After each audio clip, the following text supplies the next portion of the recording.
ഇന്നത്തെ വീഡിയോയിലേക്ക് എല്ലാവർക്കും സ്വാഗതം. നമുക്കിനി വീഡിയോയിലോട്ട് പോവാം. ഒരു മിക്സി ജാറിൽ കുറച്ച് ചെറിയ ഉള്ളി കഴുകി വൃത്തിയാക്കി എടുത്തിട്ടുണ്ട്. അതിലേക്ക് പച്ചമുളകും ഇഞ്ചിയും കൂടി ഇട്ട് കൊടുത്തിട്ടുണ്ട്.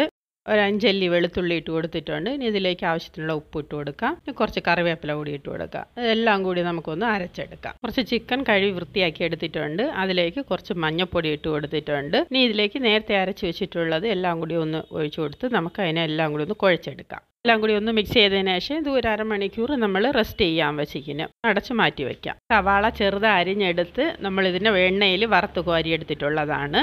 ഒന്ന് നമുക്ക് മിക്സി ജാറിലിട്ട് പൊടിച്ചെടുക്കാം. പിന്നെ ഞാൻ വേറൊരു പാനിലോട്ട് മാറ്റിയിട്ടുണ്ട്. ഇനി ഇതിലേക്ക് പൊടികളിട്ട് കൊടുക്കാം. മഞ്ഞൾപ്പൊടി ഇട്ട് കൊടുക്കാം.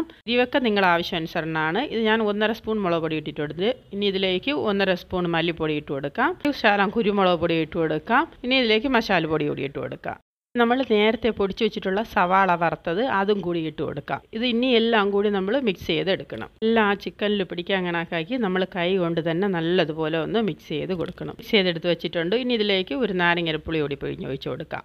ഇതിൻ്റെ മസാലയൊക്കെ പിടിക്കാൻ ഒരു 1/4 മണിക്കൂർ വെച്ചിരിക്കുന്നത്. അതിനുശേഷം നമുക്ക് സ്റ്റൗ കത്തിച്ച് ഇതിനെ അതേപോലെ തന്നെ നമുക്ക് എടുത്ത് ഈ പാനോടെ തന്നെ അങ്ങെടുത്ത് വെച്ച് കൊടുക്കാം. ഹൈ ഫ്ലെയിമിൽ വെച്ചിട്ട് നമ്മൾ അപ്പോഴപ്പോഴാണ് ഇളക്കി കൊടുക്കണം. ഇതിനെ ഇനി ഒന്ന് നമുക്ക് അടച്ച് വയ്ക്കാം. ഇതിൽ വെള്ളമൊന്നും ഒഴിക്കേണ്ട ആവശ്യമില്ല. പിന്നീട് നമുക്ക് വെള്ളം ഒഴിച്ചെടുക്കാം. ഇത് വെച്ചിട്ട് അങ്ങനെ വെച്ചിരിക്കാൻ പാടില്ല. അപ്പോഴും നമ്മൾ ഇളക്കി കൊടുത്തുകൊണ്ടിരിക്കണം. ഇത്രയാകുമ്പോഴത്തേക്ക് നമുക്ക് കുറച്ച് ചൂടുവെള്ളമാണ് അതിനെ ഒഴിച്ചു കൊടുക്കാം. ഒഴിച്ചു കൊടുത്ത് തിളച്ചതിന് ശേഷം ഏറ്റവും ലോ ഫ്ലെയിമിൽ വെച്ച് വേവിച്ചെടുക്കാം. ആവശ്യത്തിനുള്ള വെള്ളം ഒഴിച്ചു കൊടുക്കാം.